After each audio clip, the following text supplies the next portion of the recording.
In this video, I will talk about the Laplacian. I will give the general idea, a formula, and an example. The general intuition for the Laplacian is that if we have a point xy on a multivariable function, the Laplacian, which is represented as the triangle, is a sort of measure for how much of a minimum point this point is. A high value of the Laplacian means our point has a low set value in comparison to the rest of the point, that is, it's closer to being a minimum. In a higher point of the function, here in this arrow, the Laplacian will have a low value, for example.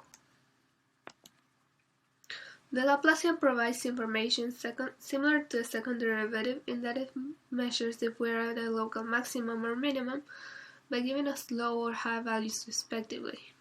It is in fact the analog to the second derivative in multivariable functions.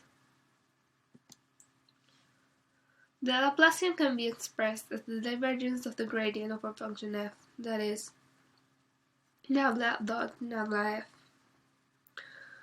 The idea behind this is that the divergence is positive when, if you think about it as fluid flow, the fluid moves away, and the gradient is the direction of steepest ascent, or put simply, the way to get to higher values of z more quickly.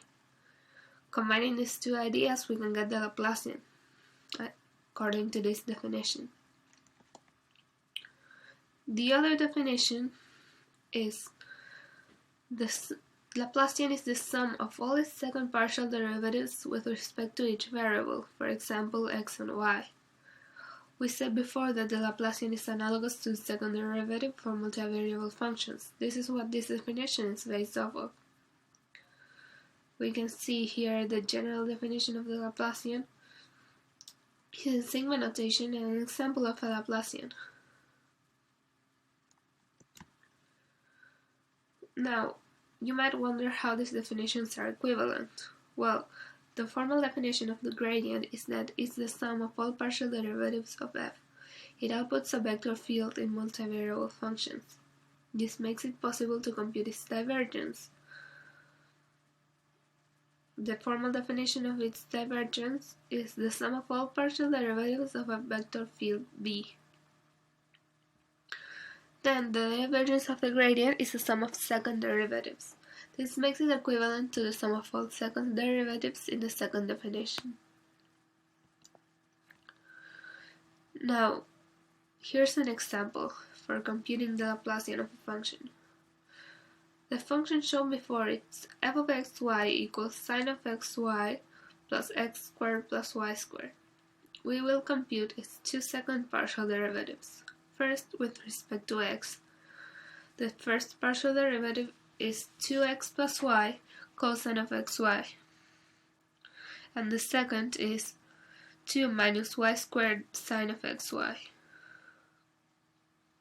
With respect to y, it is the first derivative is x cosine of xy plus 2y, and the second partial derivative is minus x squared sine of xy plus 2.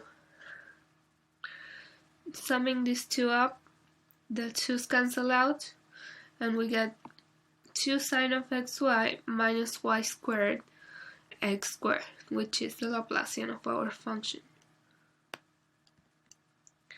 That is it for this video. I hope you enjoyed and understood, and leave a comment below if you'd like to see a specific topic in the next video.